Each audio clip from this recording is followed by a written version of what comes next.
اعوذ باللہ من الشیطان الرجیم بسم اللہ الرحمن الرحیم الحمد للہ رب العالمین والصلاة والسلام علی محمد وعلی آلہ وسلم۔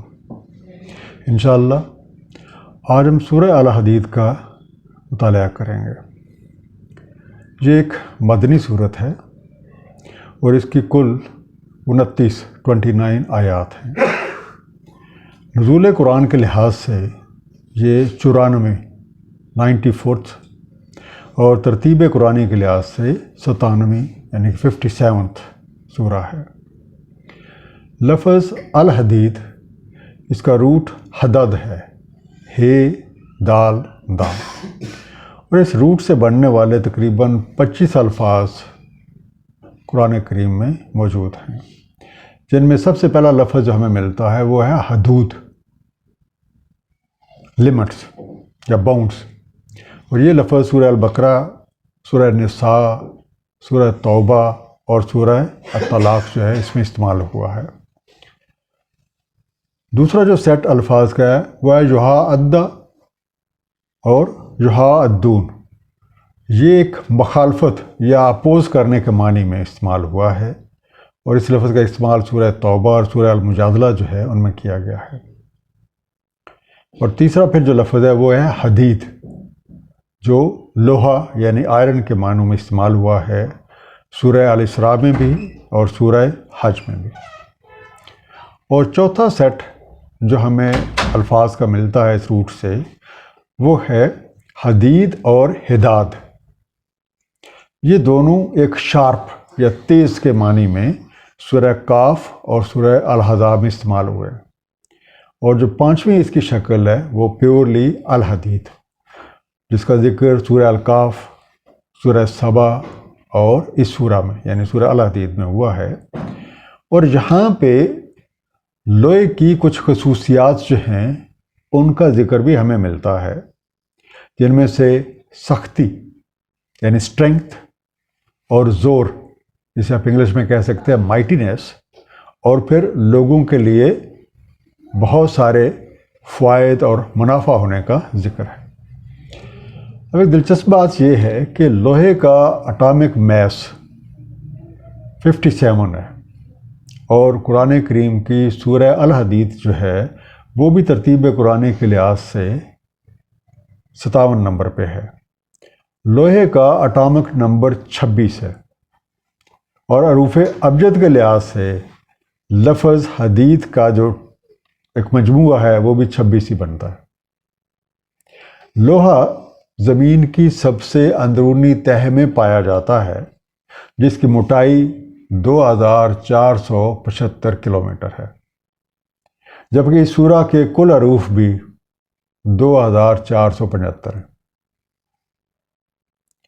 قرآن کریم کی حقانیت جدید سائنس جو ہے وہ دن بدن اسے مزید واضح کرتی جا رہی ہے، مگر شاید ہم لوگ اس کی حقانیت کو پس پش ڈالے ہوئے ہیں، جس کی وجہ سے مسلمان ایک باحثیت مجموعی تنزلی کا شکار ہیں۔ دنیا میں ان کا کوئی مقام نہیں ہے۔ حالانکہ قرآن کریم پہ تفکر ہماری رہنمائی کرتا ہے، اور ہم ان کائناتی فارمولوں کو دوسروں کی نسبت زیادہ آسانی سے سمجھ سکتے ہیں، جنہیں سمجھنے کے لیے عقل انسانی عاجز ہے۔ ضرورت اس امر کی ہے کہ ہم سائنسی علوم سیکھیں، ٹیکنالوجی کے میدان میں آگے بڑھیں، اور رب کریم کی دی ہوئی صلاحیتوں، نعمتوں اور وسائل کو اللہ تعالیٰ کی مخلوق کے جذبے سے کام میں لائیں۔ اگر ہم ایسا کریں گے اور قرآن کریم کو اپنی رہنما کتاب مانیں گے تو انشاءاللہ ہم بھی ترقی یافتہ بن سکتے ہیں۔ اس دعا کے ساتھ کہ اللہ تعالیٰ نبی کریم صلی اللہ علیہ وآلہ وسلم کی وساطت سے ہمیں صحیح فہم عطا فرمائیں۔ آئیے مطالعہ قرآن کا آغاز کرتے ہیں۔ سورہ الحدید پہلا اور دوسرا رکوع، جو کہ آیات 1 سے لے کے 19 تک۔ سبح للہ ما فی السماوات والارض تسبیح کر رہا ہے اللہ تعالیٰ کے لیے جو کچھ بھی ہے آسمانوں میں اور زمین میں۔ وَهُوَ الْعَزِيزُ الْحَكِيمُ، اور وہ عزت والا باحکمت ہے۔ لَهُ مُلْكُ السَّمَاوَاتِ وَالْأَرْضِ، اسی کے لیے ہے ملکیت، اسی کی ہے بادشاہی آسمانوں اور زمین کی۔ یحیی و یمیت، احیا کرتا ہے اور موت دیتا ہے۔ وَهُوَ عَلَىٰ كُلِّ شَيْءٍ قدیر، اور وہ ہر شے پہ قادر ہے۔ هُوَ الْأَوَّلُ وَالْآخِرُ وَالظَّاهِرُ وَالْبَاطِنُ، وہ اول ہے، وہ آخر ہے، وہ ظاہر ہے اور وہی باطن ہے۔ وَهُوَ بِكُلِّ شَيْءٍ عَلِيمٌ، اور وہ ہر شے کا علم رکھتا ہے۔ اول کا معنی ہوتا ہے پہلا، فرسٹ۔ الآخر، پہلے کے بعد والا، نیکسٹ۔ الظاہر، ظاہر سے بنا، سواد ہے رے، ظاہری یا سامنے، انگلش میں آپ کہہ سکتے ہیں اپرنٹ۔ الباطن، بطن سے بنا، بے تو نون، باطنی یا اندرونی، یا آپ کہہ سکتے ہیں ان اپرنٹ۔ آپ کو یاد ہوگا کہ اس سے پہلے ہم نے سورہ الواقعہ کا مطالعہ کیا تھا، اور سورہ الواقعہ اس آیت پہ مکمل ہوئی تھی، فَسَبِّحْ بِاسْمِ رَبِّكَ الْعَظِيمِ، بس تسبیح کرتے رہو اپنے رب عظیم کے اسم کی، یعنی اپنے رب کریم کی دی ہوئی صفات، صلاحیتوں اور بروئے اور وسائل کو بروئے کر لاتے ہوئے جو کام تمہارے سپرد کیا گیا ہے پوری تندہی کے ساتھ وہ انجام دیتے رہو۔ اب یہ سورہ بھی شروع ہو رہی ہے، سبح للہ ما فی السماوات والارض، آسمان و زمین میں جو کچھ بھی ہے۔ اب آپ نے غور کرنا ہے مل کے، آسمان و زمین میں جو کچھ بھی ہے سب کچھ اللہ کی تسبیح کر رہا ہے۔ اب صاف ظاہر ہے کہ دوسری مخلوقات کے علاوہ اس میں ہم لوگ بھی شامل ہیں، ہم سارے کے سارے اس میں شامل ہیں، اور ظاہری آنکھ دیکھتی ہے کہ انسانوں کی اکثریت خلاف حق کاموں میں مصروف ہے۔ لیکن جب آپ اس آیت پہ خوب تفکر کریں گے تو یہ علم ہو جاتا ہے کہ لفظ سبا سے مراد جو کام آپ کے سپرد کیا گیا ہے، جس کام کے لیے آپ کو تخلیق کیا گیا ہے، جب آپ وہی کام کر رہے ہوتے ہیں تو آپ حالت سبا میں ہوتے ہیں۔ اب جہاں تک اس کائنات کی انسان کو چھوڑ کے باقی چیزوں کا تعلق ہے، تو جس کام کے لیے، جس مقصد کے لیے کوئی چیز تخلیق کی گئی ہے وہ اپنے فرائض نبھا رہی ہے۔ انسان کو یہ دیکھ لیں کہ اس کے سارے اعضاء، وہ جو کام ان کے اللہ تعالیٰ نے ان کے سپرد کیے ہیں وہ کیے جا رہے ہیں۔ انسان لاشعوری طور پہ حق اور باطل کا مکمل پہچان رکھتا ہے۔ اس کا اقرار یا انکار یہ محض شعوری ہے جس کا اسے اختیار دیا گیا ہے۔ اللہ تعالیٰ عزیز ہے، اسے اپنی تمام مخلوقات پہ بشمول انسان ہر طرح کے اختیارات حاصل ہیں، کچھ بھی اس کے قبضہ قدرت سے باہر نہیں ہے۔ چونکہ اس نے انسان کو مجبور محض نہیں بنایا، اس لیے حکمت کا تقاضا یہ ہے کہ انسان کو مہلت دی جائے تاکہ وہ اپنے مقصد تخلیق کو خود معلوم کرے اور اسے حاصل کرنے کی خود ہی جدوجہد کرے۔ اس کے لیے، اس کام کے لیے زندگی اور موت کے درمیان کا وقفہ جو ہے یہ مولت عمل بھی ہے اور مولت جزا بھی۔ اس کائنات کا خالق اور مالک اللہ تعالیٰ ہے، وہی اول ہے، وہی آخر ہے، وہی ظاہر ہے، وہی باطن ہے، اور اسی لیے اسے ہر شے کا مکمل علم حاصل ہے۔ هو الذی خلق السماوات والارض فی ستۃ ایام، وہ ذات جس نے خلق کیا آسمانوں اور زمینوں کو 6 ایام میں۔ ثم استوى علی العرش، پھر استوا فرمایا عرش پہ. یعلم ما یالج فی الارض، علم رکھتا ہے جو کچھ بھی اترتا ہے زمین میں. وما یخرج منہا، اور جو کچھ بھی نکلتا ہے اس سے. وما ینزل من السماء وما یعرج فیہا، اور جو کچھ اترتا ہے آسمان سے اور جو کچھ عروج کرتا ہے اس میں. وَهُوَ مَعَكُمْ، اور وہ تمہارے ساتھ ہے. اَيْنَمَا كُنْتُمْ، تم جہاں کہیں بھی ہو. وَاللَّهُ بِمَا تَعْمَلُونَ بَصِيرٌ، اور اللہ تعالیٰ جو عمل بھی تم کرتے ہو اسے دیکھ رہا ہے. یالجو، اس کا روٹ ہے ولج، واو لام جیم. اندر جاتا ہے، گھس جاتا ہے، انٹرز اور پینیٹریٹس ان. یارجو ارج سے بنا، این رے جیم اوپر چڑھتا ہے، رائزز. زندگی اور موت کے کھیل کا ایک مقصد ہے، اور یہ مقصد سورہ ہود کی آیت نمبر 7 میں بھی ہمیں ملتا ہے، جس کا ترجمہ ہے: اور جس نے خلق فرمایا آسمان و زمین کو 6 ایام میں، اور رہا اس کا عرش پانی پر، تاکہ تمہیں آزمائے کہ کون تم میں سے احسن اعمال کرتا ہے. اس کائنات کی کوئی بھی چیز اللہ تعالیٰ کے علم سے باہر نہیں ہے.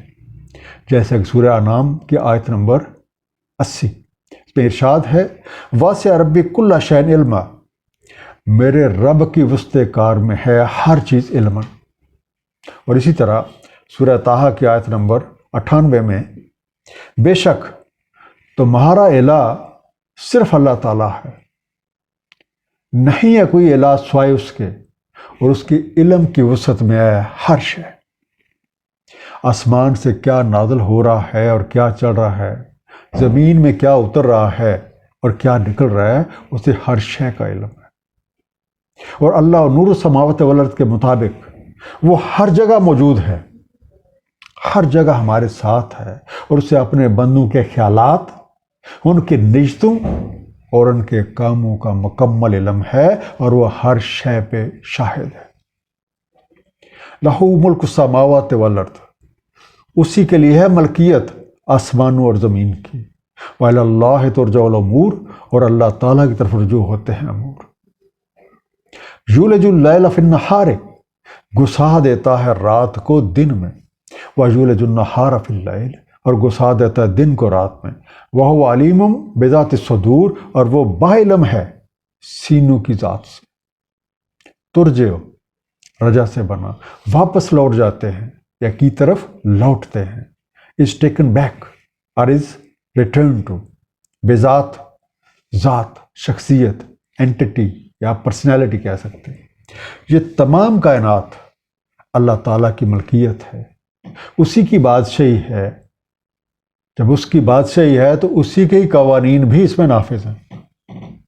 وہ اپنی تمام مخلوقات کے لیے وسائل زندگی پیدا فرما رہا ہے، اور سب اسی کے محتاج ہیں. کائنات کے تمام امور اسی کی طرف لوٹتے ہیں. رات کو دن میں اور دن کو رات میں بدلنے کی یہ قدرت صرف اور صرف اسی کو حاصل ہے، اور وہ ہر چیز کی کنہ سے مکمل طور پہ واقف ہے. آمنوا باللہ ورسولہ، ایمان رکھو اللہ تعالیٰ اور اس کے رسول پہ. وانفقوا، اور نفقہ کرو. وانفقوا مما جعلکم مستخلفین فی، اور نفقہ کرو اس میں سے جس میں اس نے تمہیں جانشین بنا دیا ہے. فالذین آمنوا منکم، بس جو لوگ ایمان رکھتے ہیں تم میں سے، وانفقوا، اور نفقہ کرتے ہیں، لہم اجر کبیر، ان کے لیے ایک اجر کبیر ہے. انفقوا نفق سے بنا، نون فے کاف، استعمال میں لاؤ، کام میں لاؤ، خرچ کرو، ایکسپینڈ. مستخلفین خلف، خے لام فے سے بنا، خلیفہ کیا، نائب بنایا، میڈ سکسیسر اور میڈ ہیئر. اب سوال پیدا ہوتا ہے کیا نفقہ کریں، اور اس کا جواب ہمیں سورہ البقرہ کی آیت نمبر 215 میں ملتا ہے. اس کا مفہوم اس طریقے سے ہے، وہ آپ سے پوچھتے ہیں ہم کیا نفقہ کریں؟ کہہ دیں جو بھی تم نفقہ کرو بھلائی سے، تو والدین، اقربین، یتامہ، مساکین اور مسافروں کے لیے، اور جو کچھ تم بھلائی سے کرتے ہو بے شک اللہ تعالیٰ کو اس کا مکمل علم ہے۔ اور نفقہ کی طرز فی سبیل اللہ، جیسا کہ سورہ البقرہ کی آیت نمبر 261 میں ہے، جو لوگ نفقہ کرتے ہیں اپنے اموال فی سبیل اللہ، پھر نہیں جتاتے نفقہ کرنے کے بعد کوئی احسان اور نہ دیتے ہیں کوئی اذیت، ان کے لیے اجر ہے ان کے رب کے ہاں، اور نہیں کہ خوف ان پہ اور نہ کو حزن۔ وَمَا لَكُمْ لَا تُؤْمِنُونَ بِاللَّهِ، اور کیا ہو گیا تمہیں نہیں ایمان لاتے ہو تم اللہ تعالیٰ پہ، وَرَسُولُ يَدْعُوكُمْ، اور رسول تمہیں دعوت دے رہا ہے لِتُؤْمِنُوا بِرَبِّكُمْ، کہ تم ایمان لے آؤ اپنے رب پہ، وَقَدْ أَخَذَ مِيثَاقَكُمْ، اور تحقیق اس نے لیا ہے تم سے ایک میثاق، ان کنتم مومنین، اگر تم مومن ہو، اگر تم ایمان رکھتے ہو، هو الذی ينزل علی عبدہ آیات بینات، هو الذی، وہ ذات جس نے ينزل علی عبدہ، جو نازل فرماتا ہے اپنے بندے پہ آیات بینات، ایک روشن آیت ہے، لِيُخْرِجَكُم مِّنَ الظُّلُمَاتِ إِلَى النُّورِ، تاکہ نکال لے جائے تمہیں ظلمات سے نور کی طرف، وَإِنَّ اللَّهَ بِكُمْ لَرَؤُوفٌ رَحِيمٌ، اور بے شک اللہ تعالیٰ تم پہ نہایت رؤوف و رحیم ہے۔ رؤوف راف سے بنا، رے الف فے، بہت نرم ہو، بہت نرمی کرنے والا، موسٹ کائنڈ۔ اللہ تعالیٰ اپنے مخلوق سے بہت محبت فرماتے ہیں، اور اسی محبت کی بدولت اللہ تعالیٰ اپنے محبوب بندوں کو رہنمائی کے لیے مبعوث فرماتا ہے، تاکہ وہ لوگوں کو ان کے خالق اور مالک حقیقی کی طرف بلائیں۔ رسولوں کے پیش نظر نہ تو کوئی اجر ہوتا ہے اور نہ کوئی لالچ، وہ اللہ کے دیے ہوئے علم اور نشانیوں کی مدد سے لوگوں میں خیر اور شر کا شعور بیدار کرتے ہیں، اور مخلوق کی بھلائی انہیں سب چیزوں سے بڑھ کے عزیز ہوتی ہے۔ وَمَا لَكُمْ، اور کیا ہو گیا ہے تمہیں، اللہ تنفقوا فی سبیل اللہ، نہیں نفقہ کرتے ہو تم فی سبیل اللہ، وَلِلَّهِ مِيرَاثُ السَّمَاوَاتِ وَالْأَرْضِ، اور اللہ تعالیٰ کے لیے ہے میراث آسمانوں کی اور زمین کی۔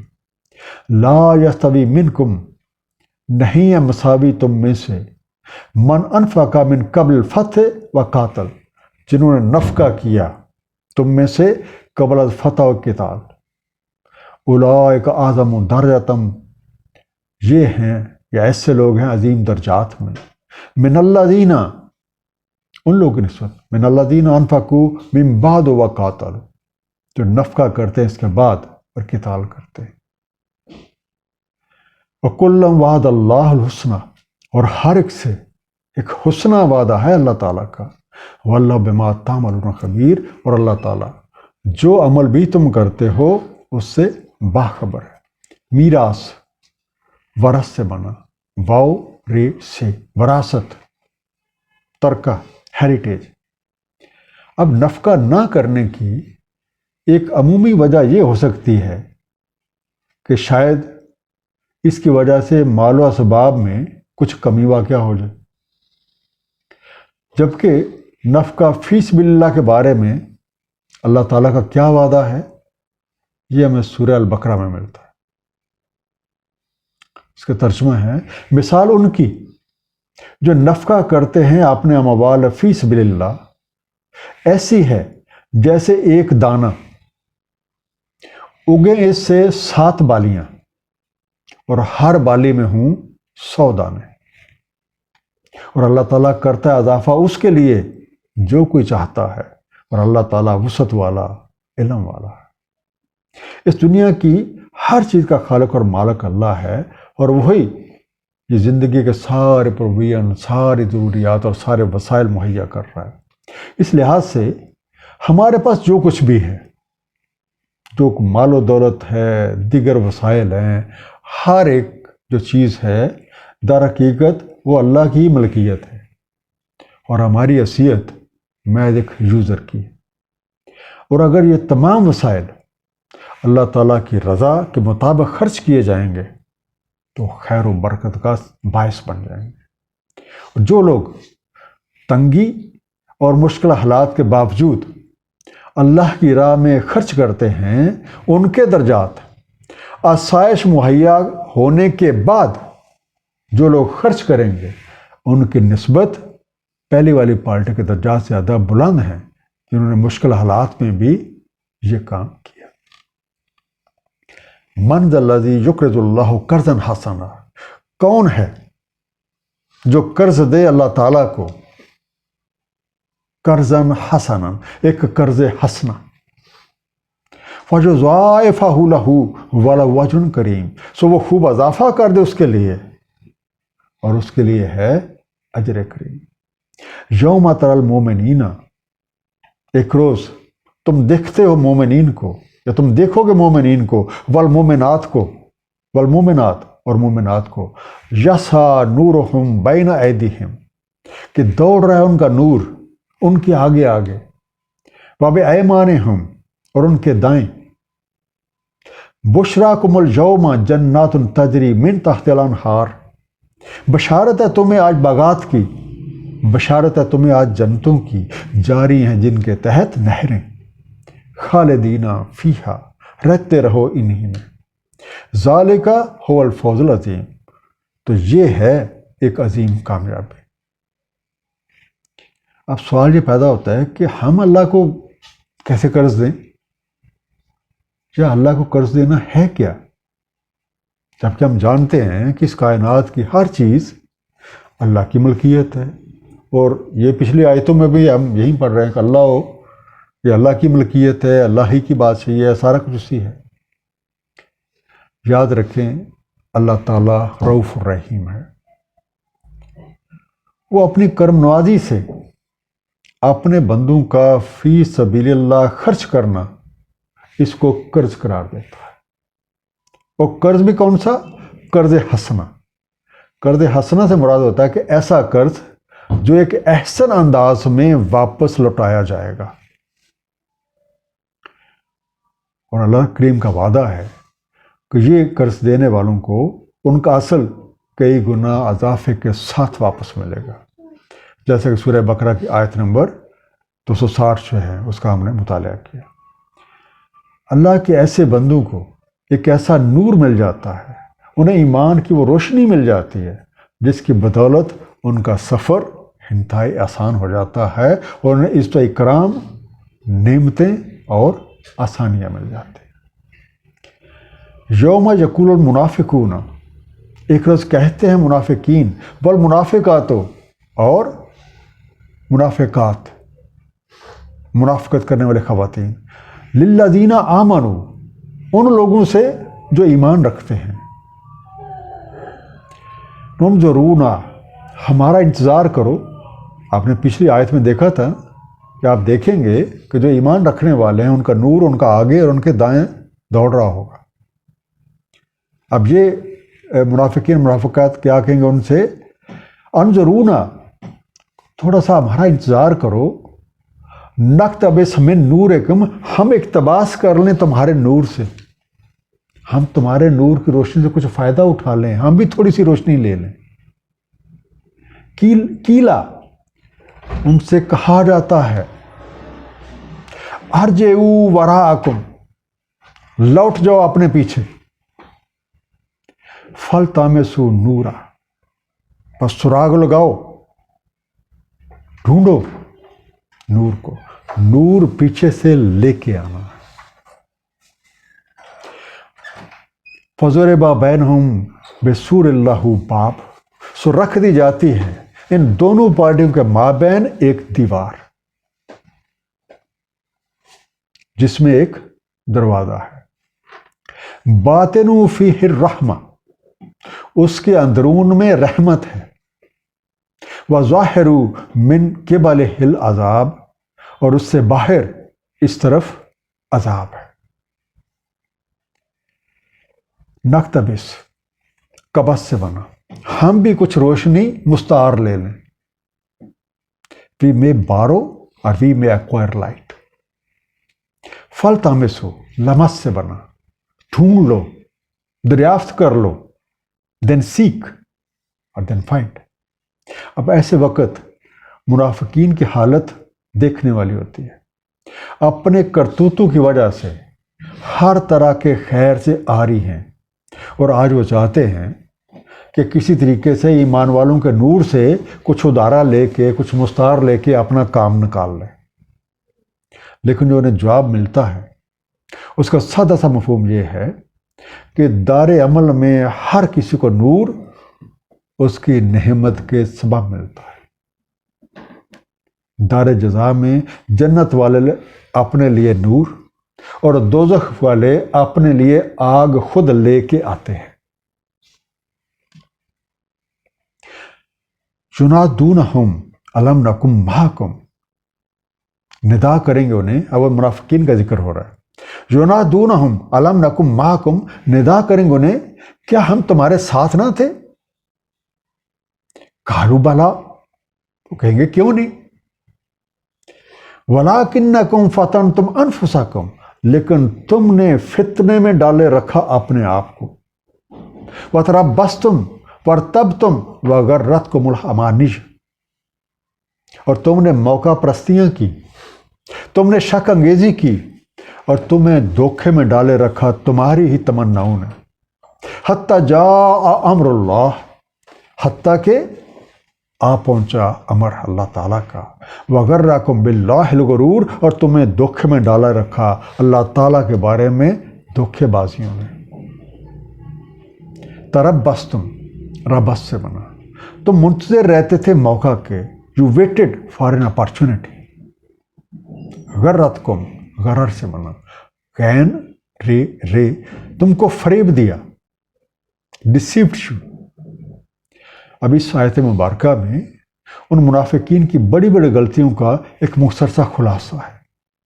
سب سے پہلی چیز موقع پرستی، دوسری بات حق کے بارے میں شکوک و شبہات کا شکار رہنا، اور تیسرا دنیا کی رنگ و بو میں کھو کر خواہشات نفس کی پیروی کرتے رہنا، اور شیطانی دھوکے کا شکار ہو کر اپنے اعمال کو بہتر خیال کرتے رہنا۔ فَالْيَوْمَ، بس آج، لَا يُؤْخَذُ مِنْكُمْ فِدْيَةٌ، نہیں لیا جائے گا تم سے کوئی بھی فدیہ، وَلَا مِنَ الَّذِينَ كَفَرُوا، اور نہ ان سے جو کفر کرتے رہے، تو نہ منافقین سے نہ کفر کرنے والوں سے۔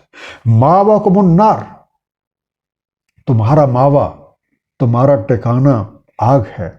ہِیَ مَوْلَاكُمْ، اب وہی تمہاری دوست ہے، وہی تمہاری خبر گیری کرے گی۔ وَبِئْسَ الْمَصِيرُ، اور وہ کیا ہی بری جگہ ہے پہنچنے کی۔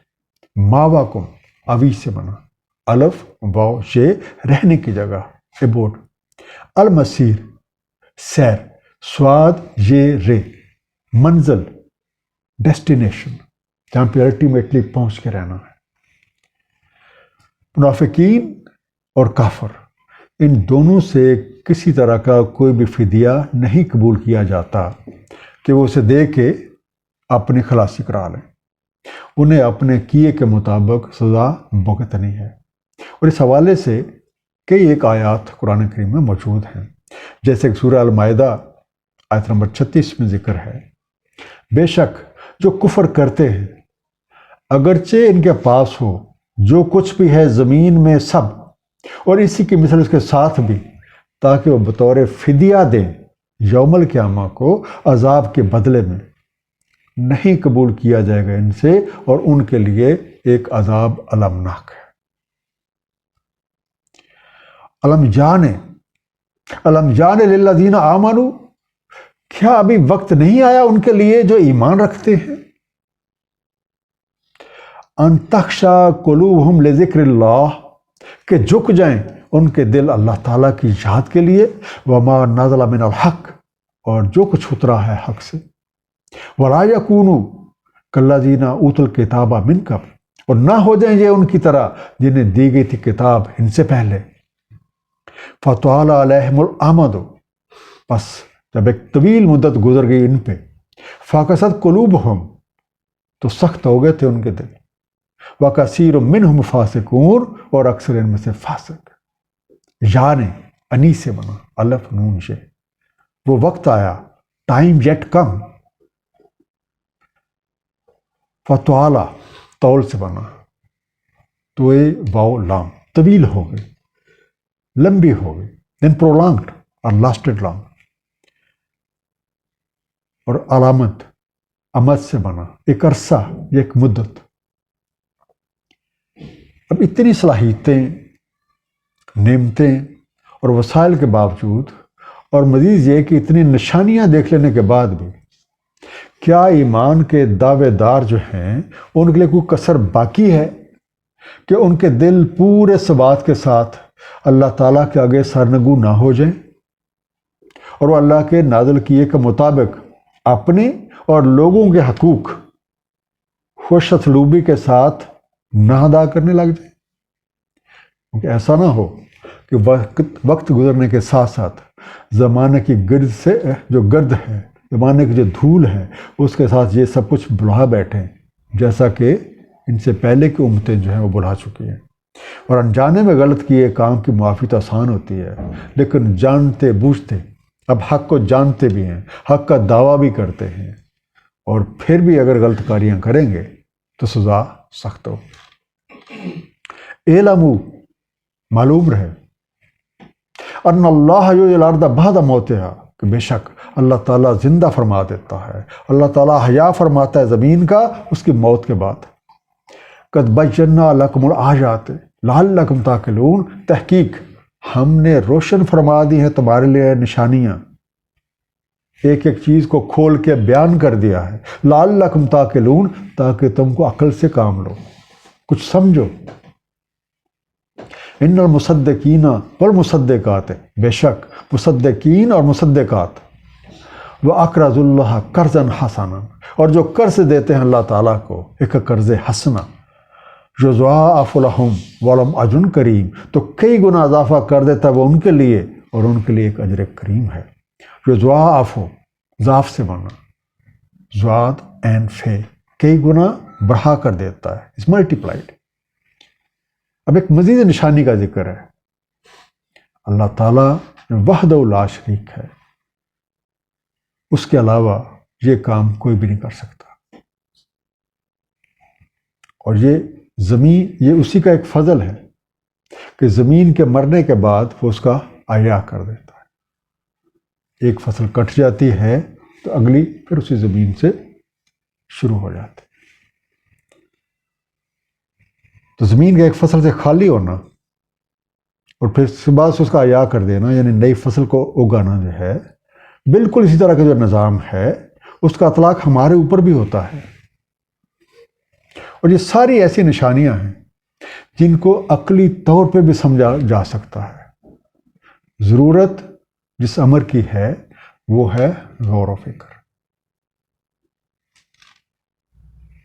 والذین آمنوا باللہ ورسلہ، اور جو ایمان رکھتے ہیں اللہ تعالیٰ اور اس کے رسول پہ، اولئک ھم الصدیقون، یہی ہے صدیق، والشہداء عند ربہم، اور شہداء اپنے رب کے قریب، اپنے رب کے ہاں، لہم اجرہم ونورہم، ان کے لیے اجر ہے اور ان کا نور ہے، والذین کفروا، اور جو کفر کرتے رہتے ہیں، وکذبوا بآیاتنا، اور تکذیب کرتے ہیں ہمارے آیات کے ساتھ، اولئک اصحاب الجحیم، یہی ہے اصحاب الجحیم۔ الجحیم جہم سے بنا، جیم ہے میم، اس کا مطلب ہوتا ہے آگ کا گڑھا۔ جو بعض کو اس سے ایک میننگ لیا جاتا ہے کہ ایک ایسی بڑی آگ جو کسی گہری جگہ یا کسی گڑھے میں ہو اور اس نے ہر طرف سے اندر گرنے والے کو گھیر رکھا ہو۔ آف دا ہیل فائر، یا کہتے ہیں blazing fire which surrounds from all side. جہیم سے مراد بڑی آگ بھی ہے، اور اس کا ایک اور مفہوم جو ہے وہ حرارت اور گرمی کی شدت کے بھی ہیں، جبکہ کچھ اصحاب لغات کے مطابق جہیم سے مراد ایک ایسی رکاوٹ ہے جس کی وجہ سے کوئی بھی اپنی حرکتوں سے باز رہنے پہ مجبور ہو جائے۔ مثلا ایک ٹرمنالوجی عربی میں یوز ہوتی ہے، جہام البعیر، اونٹ کے منہ پہ ایک ایسا چھینکا چڑھا دینا جس کی وجہ سے وہ کاٹنے سے رک جائے، تو ایسے اونٹ کو جہام البعیر کہا جاتا ہے۔ اب صدیقین وہ ہستیاں ہیں جو حق کی شہادت دیتے ہیں، داعی حق کا ہر طرح سے ساتھ دیتے ہیں، یعنی قول اور فعل دونوں سے سچ کے اوپر قائم ہوتے ہیں، اور انہیں اپنی جان و مال، اپنا گھر بار اللہ تعالیٰ اور اس کے حبیب کی رضا سے، ان کے لیے اللہ تعالیٰ اور اس کا حبیب ہی سب کچھ ہے۔ اور ہمارے سامنے ایک مثال جو ہے حضرت ابوبکر صدیق رضی اللہ عنہ کی ہے، اور شہداء سے مراد وہ افراد ہیں جو مشاہدہ کرتے ہیں اور بوقت ضرورت شہادت کے لیے بلائے جا سکتے ہیں۔ اس حوالے سے سورہ البقرہ کی آیت نمبر 282، اس کا مطالعہ ہمیں اس لفظ کا صحیح مفہوم جاننے کے لیے بہت مفید ہے۔ یہ وہ آیت ہے جس میں لفظ جو شاہد ہے، اس کا روٹ ہے شہد، شین ہے دال، اس سے بننے والے 7 الفاظ، یہ قرآن کریم کی واحد آیت ہے، سورہ بقرہ کی آیت نمبر 282، جس میں 7 دفعہ شہد سے بننے والے الفاظ موجود ہیں۔ اور اس آیت کو جب ہم سورہ نساء کی آیت نمبر 64 کے ساتھ ملا کے دیکھتے ہیں تو بات مزید واضح ہو جاتی ہے۔ اس کا مفہوم جو ہے سورہ نساء کی آیت نمبر 64 کا، اور جو اطاعت کرتے ہیں اللہ تعالیٰ اور اس کے رسول کی، تو وہ معیت میں ہوں گے جن پہ انعام فرمایا ہے اللہ تعالیٰ نے، اور وہ ہیں انبیاء کرام، صدیقین، شہداء اور صالحین، اور کیا ہی خوب یہ رفیق ہے۔ اس کا مطلب یہ ہوا کہ اس آیت میں صراط مستقیم پہ چلنے والے ان انعام یافتہ لوگوں کا ذکر ہے جن کے لیے ہم صلوات کی ہر رکعت میں دعا کرتے ہیں۔ اس طرح جو لوگ اللہ تعالیٰ اور اس کے حبیب کی رضا کے مطابق اپنی زندگیوں کو ترتیب دے لیتے ہیں تو کامیابی ان کے قدم چومتی ہے اور وہ اپنا مقصد حیات حاصل کر لیتے ہیں۔ لیکن اس کے برعکس جو لوگ اپنی زندگیاں اللہ تعالیٰ کے احکامات اور رسول کریم صلی اللہ علیہ وسلم کی تعلیمات اور آپ کی جو طرز زندگی ہے اس کے مخالفت میں گزارتے ہیں تو ان کا انجام بھی بھیانک ہوتا ہے۔ ایسے لوگ ایک ایسے گڑھے میں ہوں گے جس میں آگ انہیں ہر طرف سے گھیرے ہوئے ہوگی، اور ان کی کسی بھی طرح کی طاقت یا کسی بھی طرح کی کوئی صلاحیت ان کے کسی کام میں آئے گی، اور انہیں اپنے کرتوتوں کا مکمل خمیازہ بھگتنا ہوگا۔ اور اگر آپ بنظر غور اپنے ارد گرد کا مشاہدہ کریں تو آپ کو ایسی بے تحاشا مثالیں اسی دنیا میں نظر آ جائیں گی۔ اب ایک مختصر سا خلاصہ ان دونوں رکوع کا، اس کائنات کی ہر چیز اپنے مقصد تخلیق کے مطابق اپنے کام سر انجام دیے جا رہی ہے۔ انسان کے پاس اقرار اور انکار کا موجود اختیار محض شعوری حد تک ہے، ورنہ لاشعوری طور پہ ہر کسی کو اپنے حقیقی خالق اور مالک کا علم ہے۔ اس کائنات کو اللہ تعالیٰ نے 6 ایام میں تخلیق فرمایا، اور اس کے بنائے ہوئے قوانین کے تحت نظام کائنات چل رہا ہے۔ اللہ تعالیٰ